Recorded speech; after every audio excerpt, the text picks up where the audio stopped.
mau bayar hutang. Ini contoh kasus ya.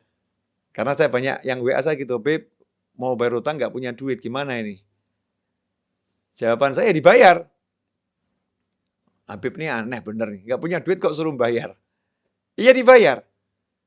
Bayar hutang ini kan ada prosesnya. Proses nomor satu, jangan pernah percaya sama siapapun yang mengatakan kamu mampu bayar hutang. Enggak. Katakanlah kepada siapapun, saya tidak mampu membayar hutang saya. Yang mampu bayar hutang saya hanya Allah Ta'ala, tapi saya akan bayar hutang saya. Tugas saya adalah berniat membayar hutang. Yang nanti membuat saya mampu bayar hanya Allah, nggak ada yang lain. Jangan pernah percaya tabunganmu mampu untuk bayar hutangmu. Wah, itu nanti langsung diuji. Tabungannya tiba-tiba habis, anaknya sakit, habis tabungannya. Selesai. Naudzubillah min dzalik. Jangan sombong. Wah, saya punya tabungan banyak, saya punya aset banyak. Sombong amat kamu.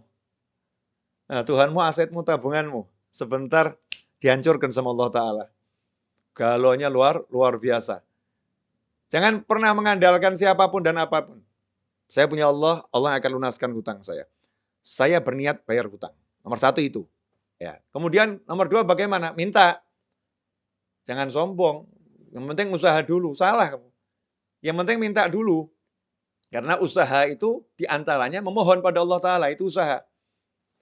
Bagaimana Rasul mengajarkan suasana sebagai utusannya Allah? Nah, Rasul ternyata ngajarin mudah. Mau hutangmu lunas, siapa yang berhutang dengan niat untuk melunaskan hutangnya, maka Allah akan lunaskan hutangnya. Siapa berhutang dengan niat untuk tidak melunaskan hutangnya, maka Allah akan hancurkan hartanya. Kama qala sallallahu. Ngeri. Bukan cuman nggak lunas tuh, bahkan hancur hartanya. Bisnisnya akan remuk semua. Kalau niatnya nggak baik. Tapi kalau niatnya baik, mau melunaskan hutang, Allah akan melunaskan hutangnya. Nomor satu itu. Kemudian nomor dua, suruh baca doa. Banyak sekali doa dan amalan dari Nabi Muhammad SAW. Ada yang menjadi amalan dibaca tiap pagi. Ada yang dibaca tiap selesai sholat. Amalkan semua itu. Yang amalan pagi hari diamalkan untuk pelunas hutang. Amalan selesai sholat diamalkan untuk pelunas hutang. Ya, kemudian apa lagi? Melunaskan hutang orang lain. Maksudnya kalau kita punya piutang nih, kita punya piutang, ya kita jadi manusia yang juga baik sama orang-orang yang nggak bisa bayar. Dah, kamu saya lunaskan. Kamu saya lunaskan. Walaupun kita masih punya hutang banyak ini. Tapi ini orang-orang susah semua, nggak bisa bayar. Kita lunaskan. Nah, nanti kalau kita udah begitu, ini tahap level awal dasar udah kita jalankan, maka rahmat udah datang tuh. Rahmati qaribum minal muhsinin. Rahmatku dekat dengan orang-orang yang suka berbuat kebajikan, orang-orang ihsan. Nah, tahap berikutnya mulai usaha. Ini tadi ya semua kan satu paket ya, jangan dipilah-pilah. Jangan dikasih jarak 2 tahun kemudian baru usaha, bukan loh ya. Bukan urutan waktu 2 tahun kemudian, 3 tahun, enggak. Segera langsung, usaha. Ini usaha saya untuk melunaskan hutang saya dengan izin Allah Ta'ala. Nah, nanti Allah akan apa? Walladzina jahadu fina lanahdiyanahum subulana. Wa innallaha lama'al muhsinin. Janjinya Allah Ta'ala, walladzina jahadu fina, dan barang siapa sungguh-sungguh menempuh jalan kami, salah satunya ini, sungguh-sungguh menempuh jalannya Allah Ta'ala dalam melunaskan hutang. Itu kan ya, salah satu contoh. Walladzina jahadu fina lanahdiyanahum subulana. Maka kami akan tunjukkan, kami bimbing. Kalimatnya itu lanahdiyanahum, dengan lam taukid, nun taukid. Kami sungguh akan bimbing dia menempuh jalan kami. Enggak suruh jalan sendiri. Allah enggak cuma kasih jalan, ini jalannya terus jalan sendiri, enggak. Jadi kalau hidayah itu selalu dengan bimbingan, guide, al-hadi. Selalu membimbing, enggak ditinggalkan. Dibimbing untuk menempuh bukan satu jalan, jalan-jalannya Allah Ta'ala. Sehingga orang yang sudah menerapkan syariatnya Nabi Muhammad SAW tidak akan pernah kehilangan ide, tidak akan pernah kehabisan cara, tidak akan pernah kehabisan jalan, karena Allah bukan bimbing dia satu jalan, Allah akan bukakan miliaran jalan. Nih. Nah kalau begitu ya tenang saja. Lawang dikasih tahu sama Allah solusinya segitu banyak kok. Masa nggak tenang? Bleng. Nah yang ada kan sekarang gimana? Pusing. Mata gelap. Nggak ada solusi. Gimana ini? Mentok. Taunya cuma satu jalan. Jalannya apa? Cari duit.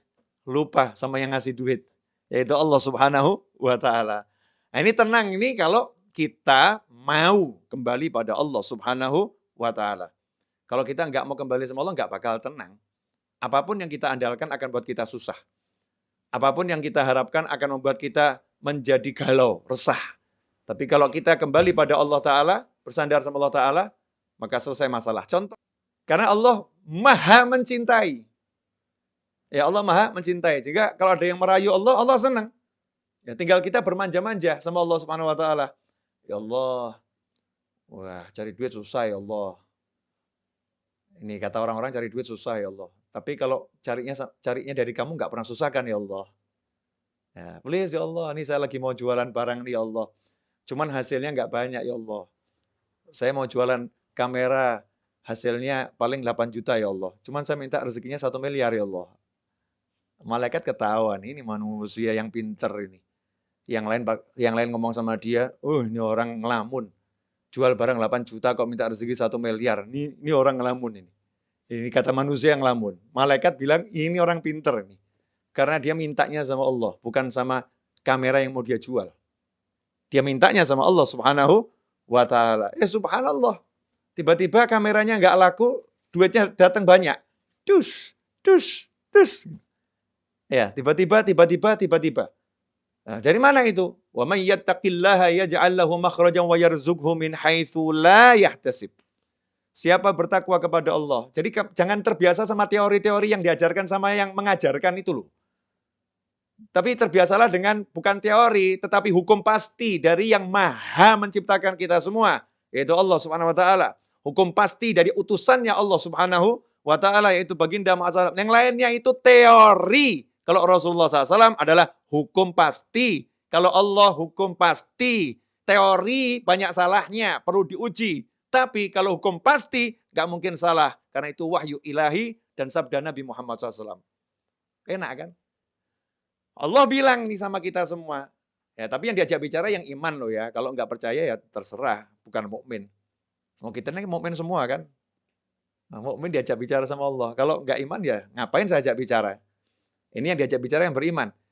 Wa may yattaqillaha, kalau udah bicara iman jangan pakai akal. Ini akal nih suka membuat orang yang beriman jadi rusak imannya.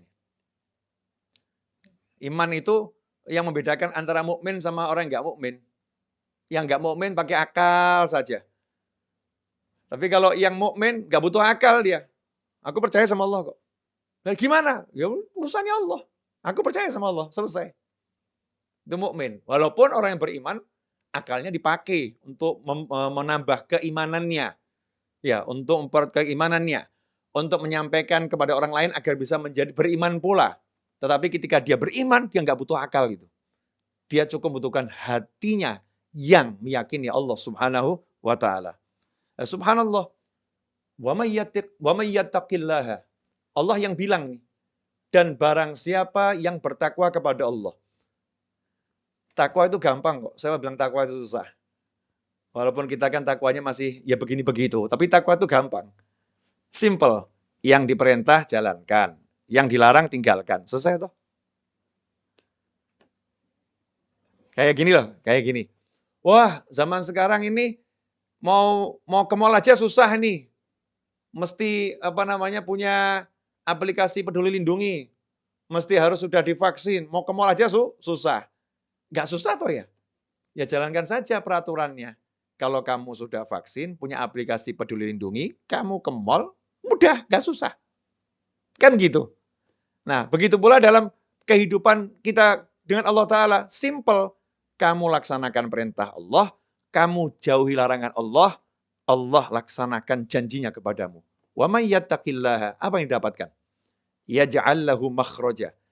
Hal yang paling ruwet dalam hidup manusia itu kalau jalan buntu. Betul ya? Jalan buntu. Ngelamar anaknya orang, ditolak, jalan buntu. Pusing dia. Ngelamar kerjaan di kantor, jalan buntu, pusing dia. Ya, mau bayar hutang nggak ada duit, jalan buntu, pusing dia. Maka janjinya Allah Ta'ala buat yang percaya sama Allah, yang mau ikuti aturannya Allah Ta'ala, wa may yattaqillaha, siapa takwa sama Allah, apa yang Allah janjikan nomor 1? Yaj'al lahu makhraja. Don't worry. Jangan khawatir. Ojo wedi. Jangan takut kamu. Ya, jangan takut. Kenapa? Yaj'al lahu makhraja. Dia Allah akan selalu.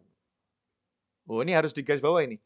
Dia Allah akan selalu yaj'al lahu, memberikan kepada dia yang bertakwa pada Allah Ta'ala makhraja, jalan keluar.